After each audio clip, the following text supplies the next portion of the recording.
আসসালামু আলাইকুম এভরিওয়ান, আপনারা সবাই কেমন আছেন? আশা করি সকলেই ভালো আছেন। আজকের ভিডিওতে আমি নিয়ে এসেছি আপনাদের জন্য যারা আপনারা ইনশট অ্যাপ্লিকেশনের মাধ্যমে ছবি এডিট করতে পারেন না তাদের জন্য। তো ছবি এডিট করার জন্য প্রথমে আপনাকে ইনশট অ্যাপ্লিকেশন যেটি আছে সেটি আপনাকে ওপেন করতে হবে। আর তার আগে আমি বলে নেব, আমার চ্যানেলের যদি নতুন সদস্য হয়ে থাকেন তাহলে ভিডিওটি পুরোপুরি দেখবেন এবং কোনো রকম স্কিপ করবেন না। আমার চ্যানেলে নতুন সদস্য হয়ে থাকলে অবশ্যই আমার এই ভিডিওটিতে একটি লাইক করবেন এবং সাবস্ক্রাইব করে অল বাটনে ক্লিক করে রাখবেন, যাতে পরবর্তী ভিডিওগুলো আপলোড করার সাথে সাথে আপনার কাছে পৌঁছে যায়। তো প্রথমে আপনি ইনশট অ্যাপ্লিকেশনটি ওপেন করবেন। এরপরে এখান থেকে যে কোনো একটি পিকচার আপনি সিলেক্ট করবেন। তো আমি এই পিকচারটি সিলেক্ট করে ফেলেছি। এরপরে আপনি এখানে লেখা আছে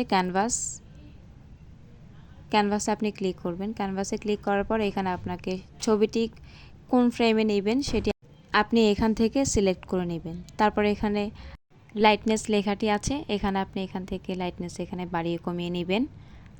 তারপর অ্যাডজাস্ট ফিল্টার্স, হ্যাঁ এখানে এগুলো, তারপরে স্যাচুরেশন, মোটামুটি এগুলো আপনি জানলেই আপনি আপনার ছবি এখান থেকে এডিট করতে পারবেন। তারপরে এখান থেকে ফিল্টারগুলো আপনি এখান থেকে সিলেক্ট করে নিতে পারবেন। যেটি ভালো লাগবে সেটি আপনি এখান থেকে ডাউনলোড করে নিতে পারবেন। তো এখানে অনেকগুলো ফিল্টার আছে, এগুলো আপনাকে ডাউনলোড করে নিতে হবে। এরপরে এখানে গ্লিচ আছে, আপনি এটি যে কোনো ভিডিওতে আপনি এটি লাগাতে পারেন। ছবিতে এটা যায় না, সো আমি এটাকে স্কিপ করব। তারপরে গিয়ে আমি এখানে আরও কিছু আছে ব্যাকগ্রাউন্ড, এখানে সিলেক্ট করব। মূলত আমার ছবির সাথে যে ব্যাকগ্রাউন্ডটি যায় সেটি আমি এখান থেকে সিলেক্ট করে নিব। তো আমার সাথে এগুলো যায় না, তো আমার ছবিটির সাথে ব্ল্যাকটাই পারফেক্ট মানাচ্ছে, এই জন্য আমি এটা রেখে দিলাম।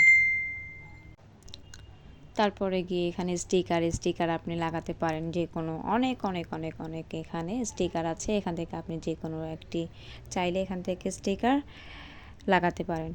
মূলত আমাদের ছবির সাথে এই সব স্টিকার যায় না, এই জন্য আমি দিব না, কিন্তু আপনাদেরকে দেখিয়ে দিলাম যে স্টিকার এখানে আছে। তারপর টেক্সট করতে পারেন, এখানে যে কোনো কিছু লিখতে পারেন, লিখে আপনি এখানে অ্যাড করতে পারেন ছবির সাথে। তো আমি লিখে দেখালাম আপনাদেরকে। এভাবেই আপনারা আপনাদের ছবির সাথে কিছু লেখা যদি অ্যাড করতে চান এখানে আপনি এভাবে লিখতে পারবেন। মূলত ছবি এডিট করার জন্য যে যে অপশনগুলো থাকা দরকার বা যে যে অপশনগুলো জানা দরকার সেগুলো আমি আপনাদেরকে দেখিয়ে দিয়েছি। এরপর এখান থেকে ক্রপ করতে পারবেন। আপনার ছবিটি যে সাইজে রাখতে চাইবেন আপনি এখান থেকে ক্রপ করে রাখতে পারবেন।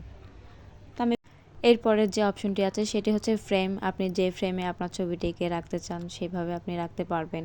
তো আমি দেখিয়ে দিচ্ছি, এভাবে এখানে ক্লিক করে আপনি এগুলো চেঞ্জ করতে পারবেন।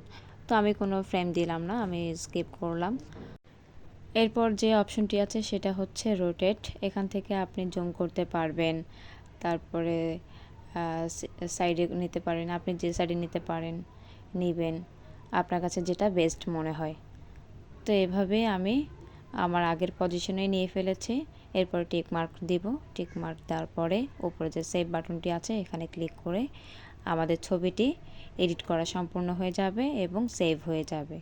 আর সেভ হওয়ার পাশাপাশি আমাদের এখানে একটি অ্যাড চলে আসবে, অ্যাডটি সম্পূর্ণ দেখা হলে উপরে স্কিপ লেখা থাকবে, এরপরে গিয়ে আপনার ছবিটি সেভ হবে। এই যে আমার অ্যাড চলে এসেছে, তো ছবিটি ওদিক দিয়ে প্রসেস হচ্ছে, এর মধ্যে অ্যাড চলে আসছে, স্কিপ দিয়ে দিব, দেওয়ার পরে আমার ছবিটি সেভ হয়ে যাবে।